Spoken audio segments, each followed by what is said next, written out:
Olá mais uma vez, pessoal. Continuamos aqui a nossa revisão. Dessa vez, na aula, teremos o Teorema de Tales como foco da nossa explicação. E o Teorema de Tales, ele envolve a resolução por meio da comparação de valores presentes entre retas paralelas e retas transversais para determinar a quantia ou o equivalente de um certo valor que nós não conhecemos.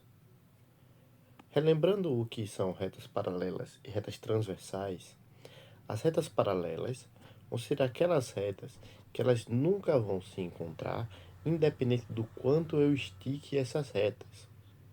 Já as retas transversais vão ser as retas que passam por mais de uma reta ao mesmo tempo, certo?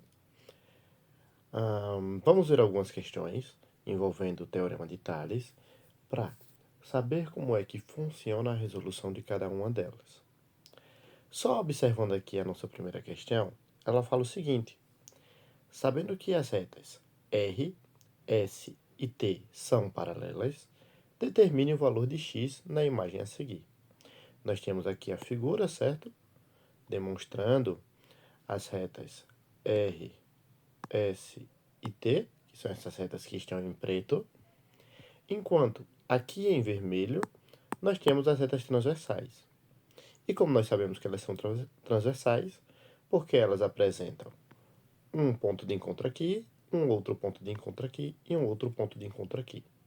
Ela possui 3 pontos em 3 retas diferentes, certo? A mesma coisa para a reta do outro lado. Nós temos um ponto de encontro aqui, outro ponto de encontro aqui e outro ponto de encontro aqui, certo? Para resolver o Teorema de Tales, nós comparamos os valores fazendo duas frações equivalentes, onde para isso nós vamos montar duas frações com os valores e a letra que nós temos representados na nossa questão. O nosso modo de separação das frações sempre vai ser feito de uma forma vertical, pegando o valor de cima seguido do valor de baixo. Ou, caso vocês se sintam confortáveis, pegando o valor de baixo seguido do valor de cima.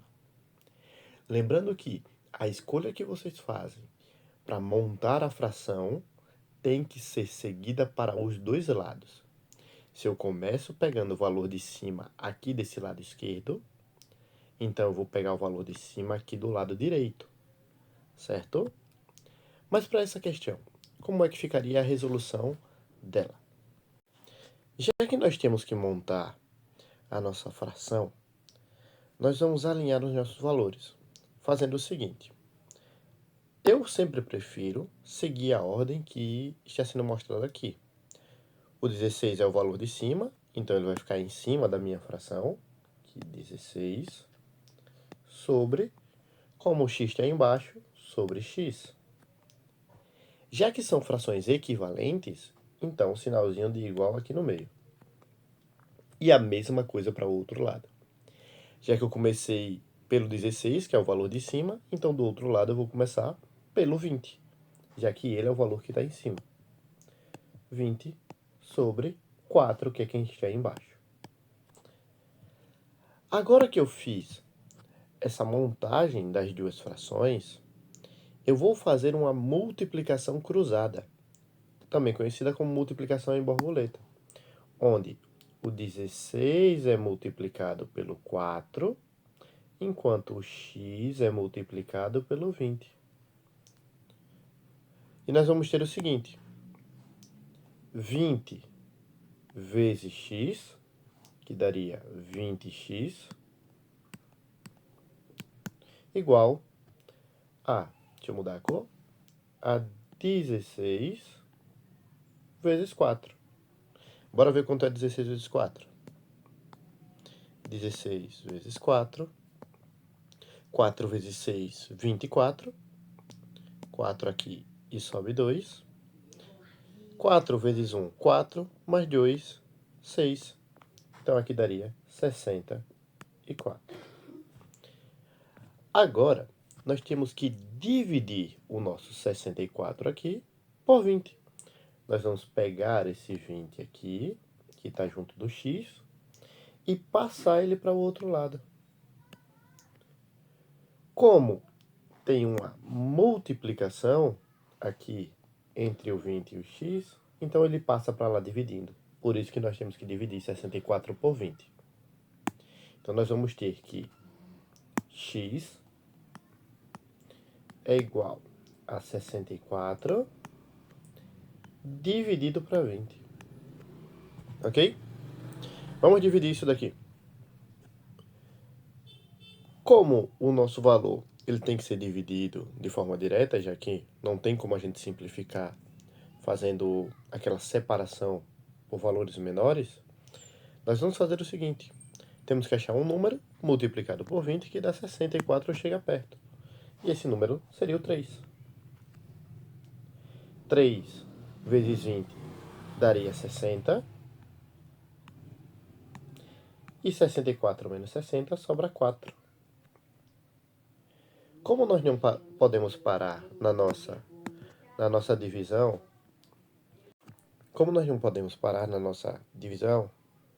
então nós pegamos e adicionamos um zero aqui ao 40. E já que nós adicionamos esse zero, colocamos uma vírgula aqui abaixo. Agora o número multiplicado por 20 que daria 40, 2. Então qual seria o resultado? Para esse valor de x aqui que nós temos, esse valor de x seria igual a 3,2. Se a questão estivesse mostrando metros, então seriam 3,2 metros. Se a questão estivesse mostrando centímetros, seria 3,2 centímetros e assim por diante. Certo? Mas a nossa resolução é bem simples. Nós temos que montar duas frações, dizer que elas são equivalentes e resolver por meio de uma regra de 3. Pausem o vídeo, anotem a resolução. Caso não tenham entendido, podem voltar o vídeo normalmente e vamos para a nossa segunda questão. Nossa próxima questão, ela fala o seguinte. Existem 5 bolas dispostas em uma mesa de bilhar. A reta formada entre as bolas 1 e 2 é paralela e a reta formada entre as bolas 4 e 5 também é paralela, certo? Conforme as medidas dispostas na imagem, qual é a distância entre a bola 1 e 3? A primeira informação que nós temos que fazer, ela está referenciada aqui no final, certo? Onde ela quer saber a distância entre as bolas 1 e 3. Como eu não sei a distância que existe entre esse espaço, eu tenho que dizer que esse valor aqui, ele é o nosso x, certo? Ou qualquer letra que vocês queiram utilizar. Vamos deixar o x porque ele é o mais utilizado, certo? E agora, nós vamos montar as nossas frações. Só que prestem atenção no seguinte. Quando os valores estiverem cruzados assim dessa forma, onde nós temos aqui essas retas se cruzando nesse formato de x, certo? Nós não vamos pegar o nosso valor de cima para baixo normalmente.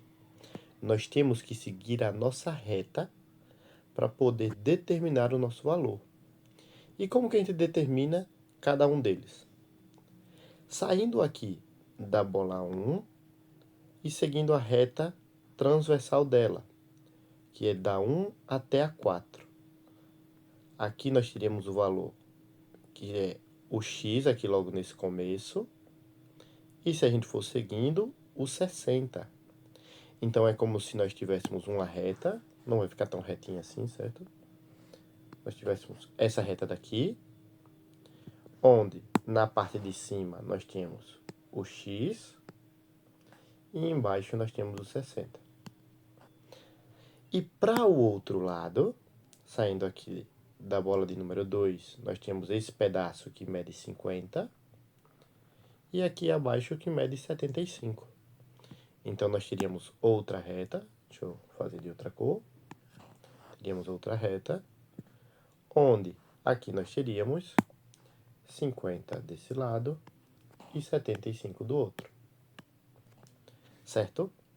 Quando os valores estiverem cruzados, assim, igual nessa figura que nós temos, nós não vamos pegar e montar a nossa fração com os valores que estão alinhados, assim, um acima do outro.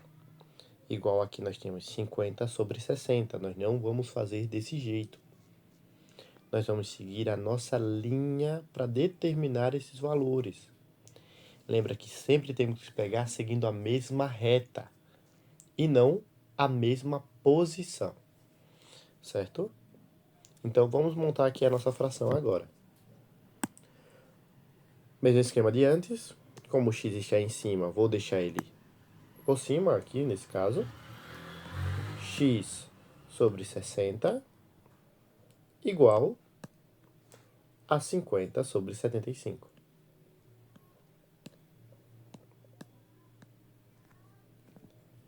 Fazemos a multiplicação cruzada, não é mesmo? Então, x... Opa, deixa eu trocar a cor. X vezes 75 e 60 vezes 50.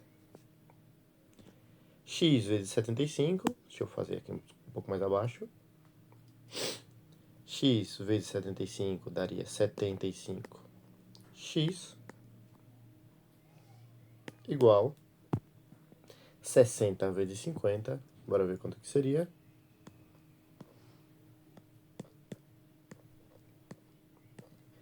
0 vezes 0, 0. 0 vezes 6 também é 0. 5 vezes 0, deixa eu mudar a cor. 5 vezes 0, 0. E 5 vezes 6, 30. Somando isto tudo, nós teríamos um total de 3.000. Então, chegando aqui nesse momento, nós temos que pegar o 75 e passar ele para o outro lado, dividindo, já que entre ele e a letra x existe uma multiplicação aqui escondida, certo? Então, nós vamos ter que x é igual a 3.000 dividido para 75, ok? Vou só apagar essa multiplicação que a gente já fez para ter espaço para fazer a nossa divisão. Nós vamos ter aqui 3.000 dividido para 75. Devemos achar um valor que, multiplicado por 75, dê 3.000. Só que para evitar ficar uma multiplicação muito alta, nós podemos separar esse 3.000 em espaços menores. Como é que a gente faz isso? Nós observamos. Dá para dividir 3 para 75? Não. Se esse número fosse 30, daria para dividir para 75? Também não. Então, vamos dividir ele como se fosse 300. Temos que achar um número vezes 75, que daria 300 ou chegaria perto. Lembrando que nunca pode passar. Então, aqui nesse caso, um número vezes 75 que dá 300 ou chega perto é o 4. Onde 75 vezes 4 daria 4 vezes 5, 20. 0 e sobe 2. 4 vezes 7, 28. Mais 2, 30. Daria o próprio 300. Então, nós teríamos 300 menos 300, que isso daqui daria 0. Como o nosso resultado deu 0 e sobrou esse 0 aqui do 3.000, ele não pode ficar sozinho. Nós pegamos ele e passamos para o outro lado. Então, o nosso resultado é de que x é igual a 40. Aqui, então, o espaço entre a bola 1 e 2, ou a distância entre a bola 1 e e 3, perdão, entre a bola 1 e 3, é de 40. Como tudo está em centímetros, centímetros. Certo? Espero que tenham entendido. Pausem um vídeo para fazer as anotações. Qualquer dúvida podem voltar à questão normalmente. E por hoje é só nessa nossa aula. Mandarei algumas outras questões para que vocês possam resolver e tentem resolver. E nos vemos amanhã para fazer a nossa revisão.